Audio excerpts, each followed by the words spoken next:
The Nigerian political journey is being heated in preparation for the 2027 general elections. And this has indeed created a platform for political parties to put their acts in order. However, though, the place of opposition in the country seems to be diminishing as a result of the plan and deliberate actions by the ruling party to see whether or not Nigeria is drifting to one party system. Hello dear, it's a pleasure once again to have you join us on Political Affairs on Karma TV. My name is Chris Jacobs and I'll be speaking with Honorable Job Gundiri. Our focus on this discussion today will be on leadership and the dividends of democracy. Honorable Job, it's a pleasure to have you on Political Affairs today. Thank you for having me, and I want to commend Karma for what they are doing, because now the media is on social and is on the internet. So I want to commend their effort, and sincerely I want to ask you to say keep it up, because people can connect, people will know what is happening, and people can get updated. That's right. So thank you for having me. It's our pleasure.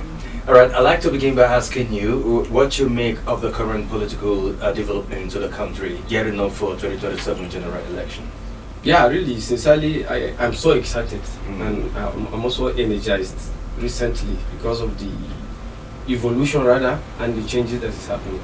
You see, if you look at it previously or sometimes back, there is this kind of a drifting of one party system, which I believe that shouldn't be at this age from 1999 to date. Will have gone beyond that aspect. But as it is today, you look at it that the coming of the opposition, most especially the ADC, have reorganized, have also awakened some of the political parties, which I believe is a good, and even those in government have started making more effort. If you look at it yesterday, there was a meeting about the CBN.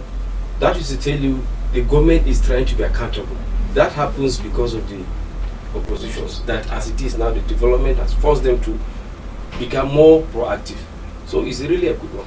But sometimes there are those who have the opinion that it's a deliberate gimmicks by the ruling party to clamp down on opposition parties, so that they wouldn't be opportune to voice out and express any displeasure as regard to whether policy somersault of this present administration. Absolutely, absolutely. And if you look at the point I just stressed, is actually that is the plan. But of late, there is this kind of reawakening by the government. It is actually, we have noticed how people are forced to join a ruling party, people who are being enticed to through the other agencies to force people to come into the government and support the ruling party. But the coalition now has awakened almost everybody, including the PDP, which is also an opposition party. We are having a meeting today, I believe, in Kano, and I think this is a good one, and it is going to give the government a very tough time this time around. But the formation of the coalition party could be predicated on the lack of ideology of various political parties in Nigeria, because I understand that political parties should have ideologies, just like what is obtainable in developed climes. So, but what do you make of Nigeria political party and its ideologies? To be sincere, we are in a mess. Let me put it that way. When it comes to the issue of ideology, and I cannot just blame the leaders, we also blame the followers, because I believe if people should be able to value their franchise of elections, some of these things will not come up. If you look at it now, almost all the politicians have changed parties, which I believe at the end of it the masses suffers. So there's seriously lack of ideology, which I believe the opposition will be able to help in checkmating those ideologies, which I believe also government should be able to see that the one party system cannot help the democracy, cannot open door for dividend, and it limits the level of accountability. So that is the problem we are having. Right. I understand that in developed climes like United States, a lot of people, if you're a Democrat, you're a Democrat. If you're a Republican, you're a Republican. But that's not to say some do not jump ship. But will you rather blame the politicians for defecting from one party to another, or you blame the political parties for I think you look at it in both sides. You see, we are not growing, let me be sincere. And if you look at it, the way we defined democracy in Nigeria is actually not what we are practicing. And let me put it this way. If you look at it, the parties as it is now, the parties lack the focus, they lack the manifesto. If you look at their manifesto, it's almost the same thing. So now people want to see a difference. And when there's no difference, it's easier for people to have a general view about it. But if this party will have an identity, I believe people, just like a sport, if you look at football, people might have a different things they see in a club, and that will make them follow the particular club, because either the pattern of game they played, or the kind of mindset they have, or the kind of set of players they bring up. But when it comes to politics, political parties should be in that perspective as well. But that is not the case. You look at it that almost all of them look the same, they act the same, and people can be confused. That can also lead to the changes. Secondly, people are not patriotic. You know, people don't love the country, they also love to be in the cycle of power. If you look at it as it is, most of the people within the cycle of power are the same people. They keep changing hands. So that is also a problem. The problem of sentiment and selfishness of the leaders. They don't want to, because I want to think that politics should be a pattern, not a career. But most of these people take it as a career. That's why I look at it, the moment they go there, they refuse to at least leave the stage for the younger ones to come in. So that also is another problem, which I believe we need to go back to drawing board. Let's look at those people that have set a country for us to follow. Let's think and change. And also the masses need to do more. Just not about campaigning, not just about giving a peanut for you to vote somebody, but you should hold leaders accountable. With that, I think the idea behind changing, the idea behind moving one party to the other will be minimized. Well, holding leaders accountable is one thing that hasn't really gotten, the light of the day in Nigeria, owing to the fact that most of these leaders, when elected into office, they shut the doors against, the electorate. They only come during campaign so that they can, whisk and woo these electorate again with some stipends, just like you say, a bag of salt or pinch of salt or some noodles and a wrapper, and I see a lot of electorate, fall for these schemish, ideas. So how bad has this been, and how much of enlightenment, should the electorate have, as regard to, dealing with those who they have elected into power to account for? It's actually really very bad. It's very bad. But in my own perspective, I don't think I'll blame the politician alone. Because sometimes, let's look at this way, these politicians are product of our society, product of our system. Now, the leaders take advantage of our lack of understanding of what exactly our right is. You see, participation, youth are actually so busy these days complaining instead of participation. Secondly, you have the right to vote and be voted for. But you allow these people to come in and when they remember when it's time for vote, they come and you give them your vote. It means we people have also a problem. Secondly, there's need for accountability. There are some leaders that are doing excellently well in these situations. These people should be, instead of bringing them into the system, we now consider those people that have the money back are the ones that we want to elect. So these are the problems that I believe we should be able to look and focus. So I would think the right thing to do is to participate. To participate. Yes. But sometimes some say it's a deliberate creation, to subject perpetually the electorate in poverty, so that they will always want you to come and ask, and then in doing that, they control your mindset and even control your psyche. The good thing is that you mentioned it now. I believe if then we know, then what are we doing about it? Let me give an instance. Is they say there are some leaders that use poverty as what? As a means of they weaponize poverty. Weaponize for the beautiful. Now, what do? You know these plans, you know what they are doing. Collect what they want. Vote for the right person you want. I believe sometimes we should also think outside the box, not just looking at what these people are what these people are doing, but we should be able to see that what exactly is their intention. This decision making is very important. Vote for who you think is capable. Vote for who you think is accountable. Vote for who you think can make a difference. Every 4 years we have an election cycle where we keep recycling the same. We keep bringing the same people who are complaining of. So it's like sometimes we are also to blame for the purpose. Little wonder politicians have this cliche that they're no permanent enemy, but only permanent interest. All right, we're going to take a break, but I'll allow you to ponder on these. What you make of the level of representation, whether in the state level, and the national level, talking about members of State House of Assembly, as well as, senators in the National Assembly. You ponder on this. When we come back from this short time out, you will talk some more.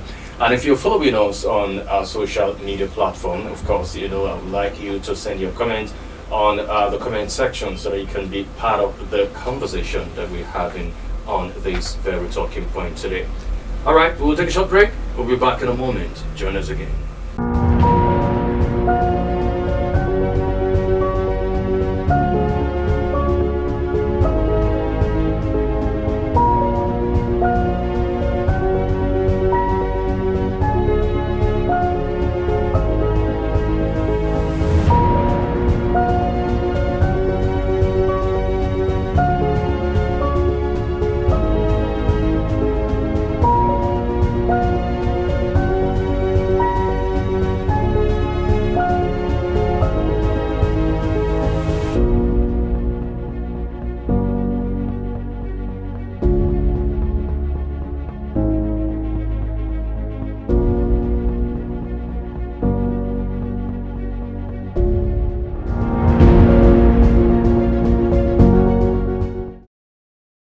Alright, you're welcome back. If you just tuned in, you're watching Political Affairs on Kama TV. And I've been speaking with Honorable Job Gunduri. Our focus on this conversation today is leadership and democratic dividends.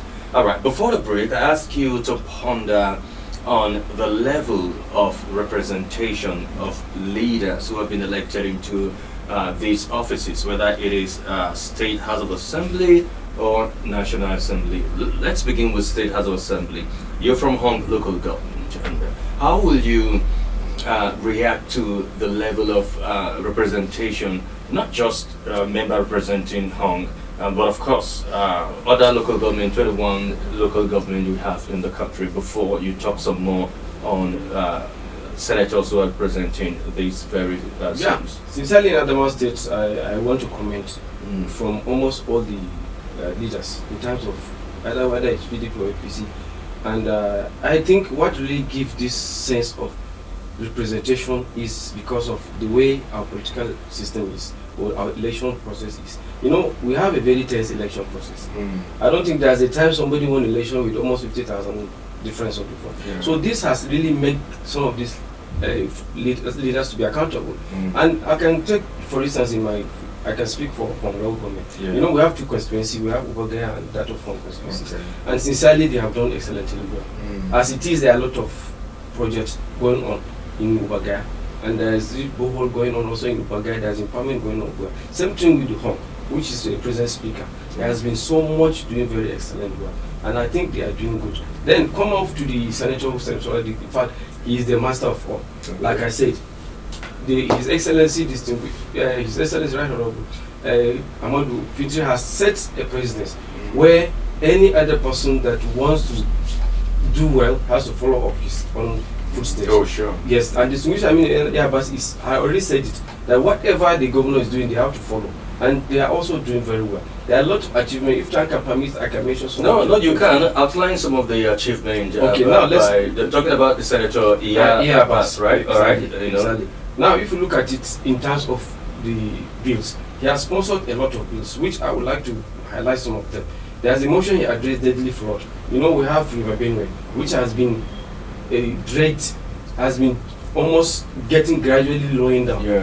I think this River Benue can bring a lot of economic. And it's been silted for a very long time. Exactly. So he has sent a motion which has already been adopted for the drainage of the River Benue, which I believe is a very commendable aspect. Then there is that of the billing system. If we have a problem with our electricity, and one of the problems is the way they discuss bill customers. And to me, it's unacceptable, because you cannot just come and determine how much you want to bill as just at your will. There must be a way you'll be able to moderate, and at the same time value how people consume and how they can be paid. So that has already been adopted, and there are key bills which is very, very, very key things to even youth and the people in the state. One of it is what Federal University of Education Home has already been passed, which you want to bring is converting. Let's get this right. Apart from the bill that was passed here in the State House of Assembly to upgrade to College of university. Education Yes, to yes. University of Education. Yes. By the state By the speaker. state the master. speaker, yes. Is Already, it, there is a bill already been forwarded okay. and already been read and adopted in the Senate, Okay. which even before the very bill that is here, to convert the Federal College of Education home, I mean the State College of Education home to a Federal College of Education as a university. And there's also that of College of Health Technology. So there's also a bill passed that has been adopted for setting of a College of Education in Son as a College of Federal Education and Federal College of Health and so. There's also that of the Federal Institute of Technology Innovations, which is also in Yola. You know, being the chairman, I mean, I'm talking of distinguished senator, I mean, Airbus, being the chairman of Senate Committee on Innovation and Science and Technology, he wants to show that he has been represented well. He has done much to bring what concerned him as the Senate, as a chairperson. So he's trying to now bring a Federal University of Technology and Innovations, which, if you look at it, our own focus these days is about ICT. Our own focus is about robotic, is about information technology. So I believe if that university should be set in Adamawa State, we are very serious-minded persons. I believe a lot of people, as being a lecturer, I've seen how excellent students discover things in ICT. So that will bring institution close to us and also to the masses. There's also that ICE center, which I believe, if you observe, we have a prominent problem about eye challenges in almost Adamawa State. I don't know, actually, maybe science can help us to tell us what exactly is the problem. But he's trying to establish that eye center in Yola, which is also another thing. Then there are a lot of numerous projects, but these are the basic bills that has done. But he has done more. Right. But all these fantastic bills, you know, cannot see the light of the day if these communities are not secured. Talk to me about the level of security in this constituency, talking about Central Zone, right? Because sometimes ago, if I can recall, there was a Boko Haram invasion in some communities in Hong local government, like in Kopri and its environs, you know, looking at the proximity to Sambisa Forest. What is the government or the leadership of, you know, Senator Yabas doing as regard to improving the security in Hong local government? In fact, that's another key area which I believe is also a very good one for its achievement. You know, there was, I think it has passed second reading now. There was a bill which is forwarded for establishment of barrack. That's the army barrack in Hong, which has already passed second reading. And I think that will help a lot in the term of security. And the state governor, His Excellency, that's Honorable Ahmad Infantry, has also done extremely well. You know, it has been a common thing in Dapna, which is part of Hong. And people keep coming, people keep attacking. But I can tell you for the past 2-3 months now, that has been taken care of. And he's also donated about a couple of number of machines for the vigilantes. Because sometimes, like I said, security is not only for the government.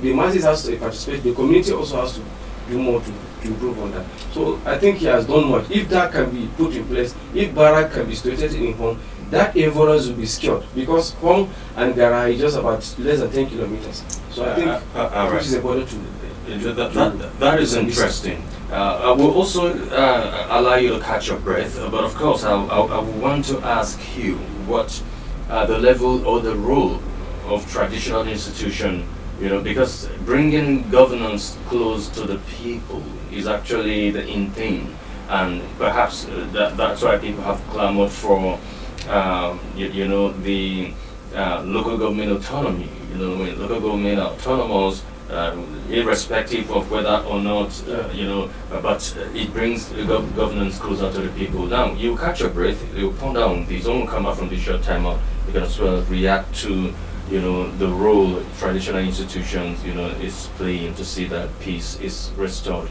in these communities. All right, you're watching Political Affairs on Camera TV. We'll take a short break. I'll be back in a moment.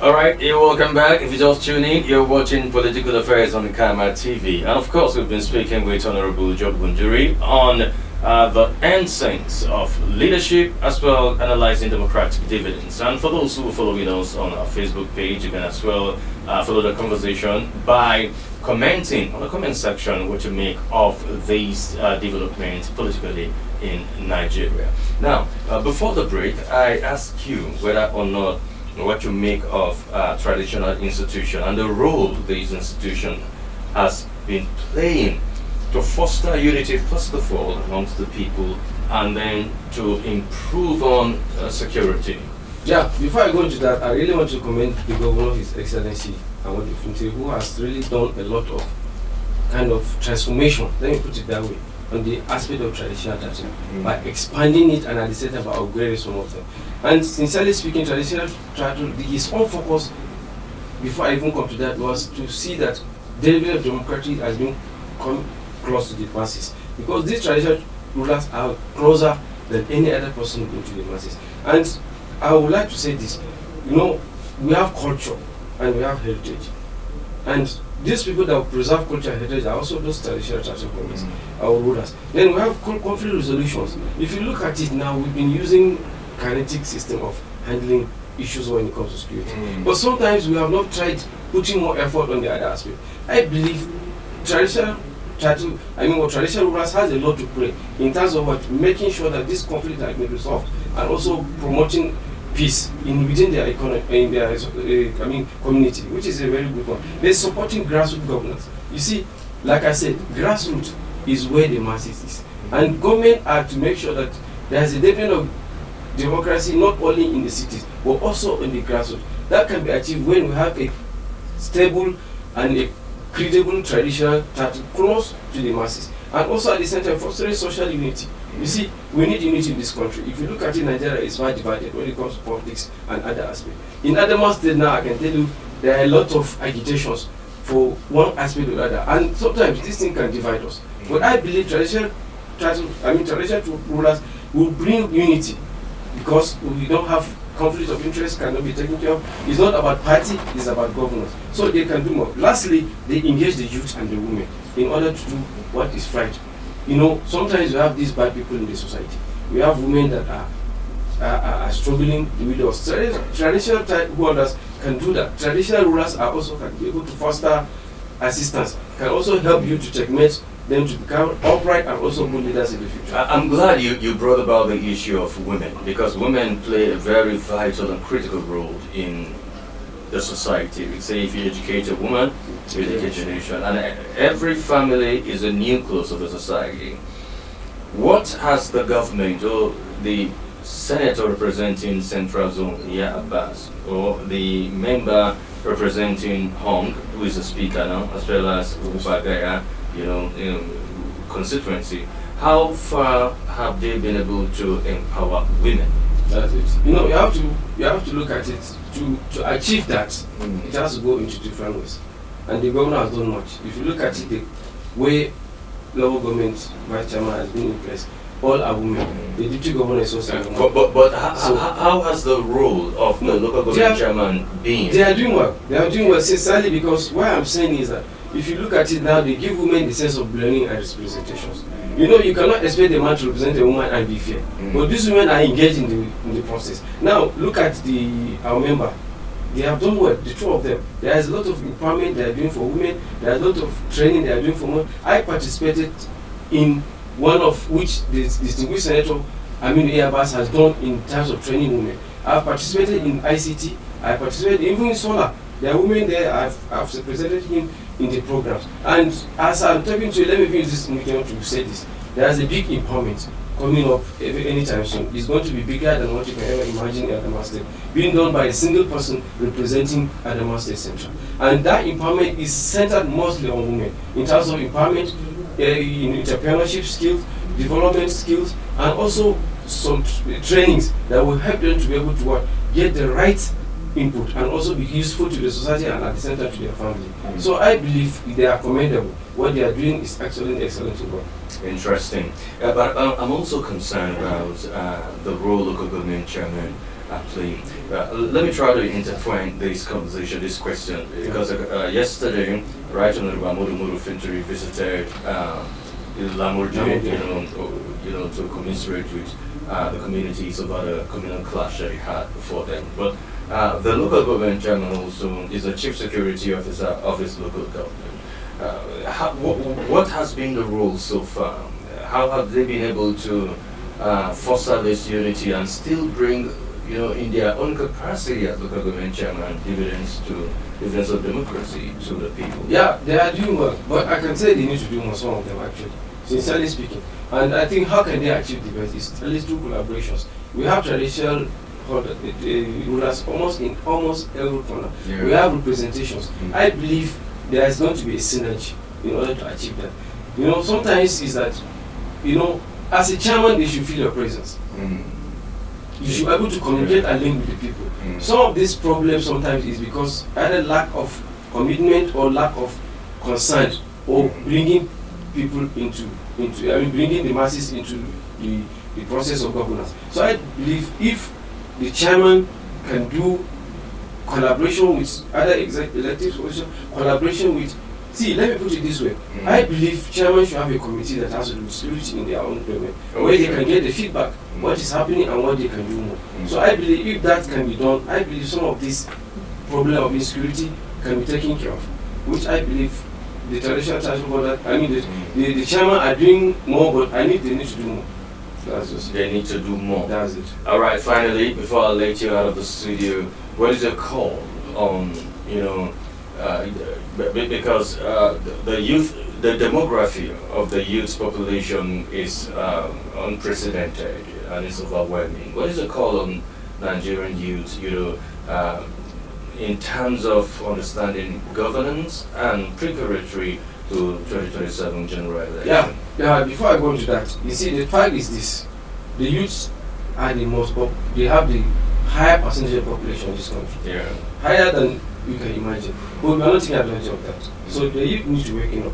First of all, they need to participate in all aspects of governance. They need to hold the leaders accountable. So sometimes the youth are supporting people they know they are not even good enough. They are supporting people because of what they are getting, which I believe the youth should be able to see. See, whatever they are giving you cannot sustain you, and you are putting more problem in the society.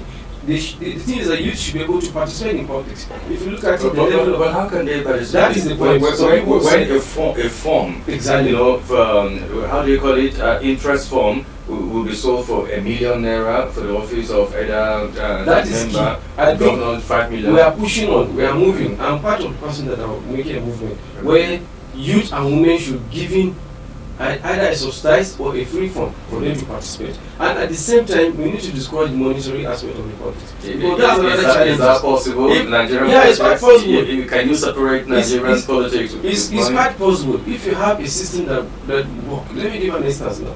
If the law enforcement agencies are doing their job, that can be taken care of. You see, sometimes you see people sharing money in a campaign, in an election, people buying vote, and nothing has been done about it. And I'm calling on the federal government in that aspect. Sometimes the federal government will turn a blind eye, which is not. But sometimes Economic and Financial Crime Commission or personnel, where people are always, they overlook it. That's why I'm saying it's not about being on ground. It's about doing their job. You see, there is no units where there are elections taking place. There is no police, sometimes soldiers or all this law enforcement. But they need to do more. That's why I'm calling on the federal government to be able to make sure that we do more. I'm scared because do you know why? 2027 is going to be more monetarized. And that is why we need to be serious. And let me tell you something. Youth has to do more. There are people that are social activists today. They see evidence and they show it to the world.